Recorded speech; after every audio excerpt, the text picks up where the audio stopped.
Dr. Zakir, some scholars say that smoking is haram. I'd like to know what's your opinion. And does smoking invalidate the fast? As far as smoking is concerned, several years before, when science hadn't advanced that far, most of the scholars used to say that smoking is makruh. Based on the hadith of Muhammad sallallahu alaihi wasallam, which is mentioned in Sahih Bukhari, volume number 1, in the book of Adhan, hadith number 855, where the Prophet said that anyone who eats garlic or onion, they should stay away from us and stay away from the mosque. Prophet said that, don't come to the mosque after having garlic or onion because there's bad breath. When you are smoking, the breath is worse than onion or garlic. So based on this hadith, therefore garlic and onion doesn't become haram, it was makruh. So based on this hadith, scholars give the fatwa that smoking is makruh. But now, after science has advanced, we have come to know that smoking is nothing but it's a slow poisoning.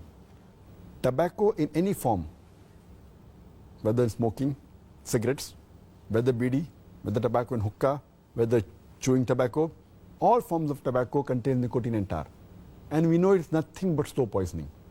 That is the reason most of the non-Muslims also, they agree that smoking is haram. Not only the Muslim world, even the non-Muslims. That is the reason they put a statutory warning on the cigarette packs. They put a statutory warning saying cigarette smoking is injurious to health.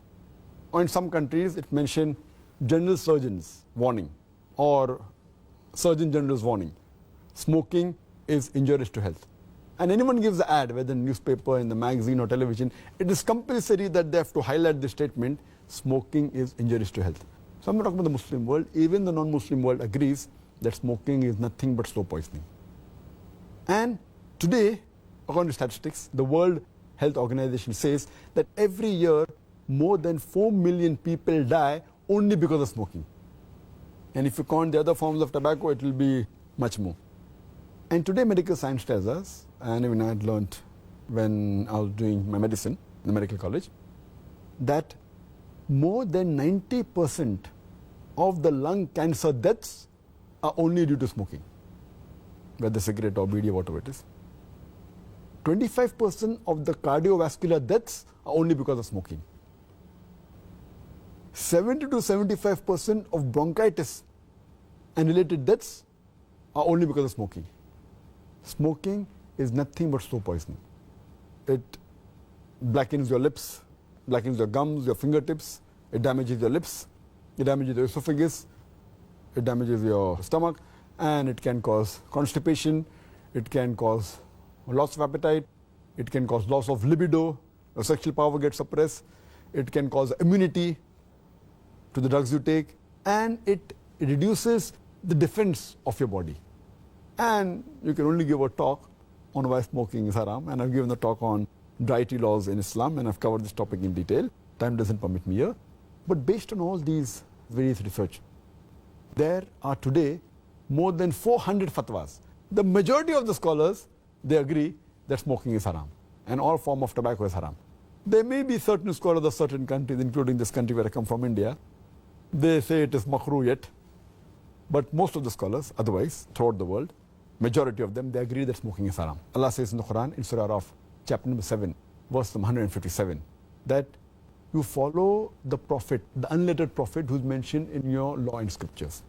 And further it says that this prophet asks you to do things which are good for you, tayyib for you. So take what he gives it to you, what is lawful and good. And he prohibits things which are khabith, things which are unlawful, things which are bad for you. So what a prophet gives, what he gives you which is good, take, and he prohibits you things which are khabith, unlawful, you have to abstain from it. This is the law. And Allah says in the Quran in Surah Baqarah chapter number 2, verse number 195, make not your own hands the cause of your own destruction, indicating that do not kill your own self. Because smoking is nothing but slow poisoning, it comes under this category, something like suicide. Slow poisoning, every puff you take, you reduce your life. So based on this, there are more than 400 fatwas saying that smoking is haram. And furthermore, this is one of the major reasons why it's haram, Furthermore, Allah says in the Quran, in Surah Araf, chapter number 7, verse number 31, eat and drink, but do not be extravagant. Allah says in Surah Isra, chapter number 17, verse number 27, that do not be extravagant, do not be a spendthrift. For verily, a person who is a spendthrift is a brother of the Satan, is a brother of the devil. And we know that when we smoke, it's nothing but extravagance. It's nothing but taking a pound note or a few pounds, or taking a dollar note, the green dollar bill, or a pound, and lighting up with fire. When we smoke, when we light the cigarette, it's nothing but burning money, whether it be rupees, whether it be dollars, whether it be pounds, whether it be riyals. It's nothing but extravagance, which is haram in Islam. And you can give a list of reasons why it's haram. But just to cut it short, one more reason, that you cannot harm your own neighbor. You cannot harm your own brother. And in smoking, when you exhale out the smoke, it causes more damage to your neighbor. Passive smoking is more dangerous than active smoking. When the person who smokes, when he exhales out, if the person who's a neighbor inhales the smoke, it causes more damage to him than the person who smokes.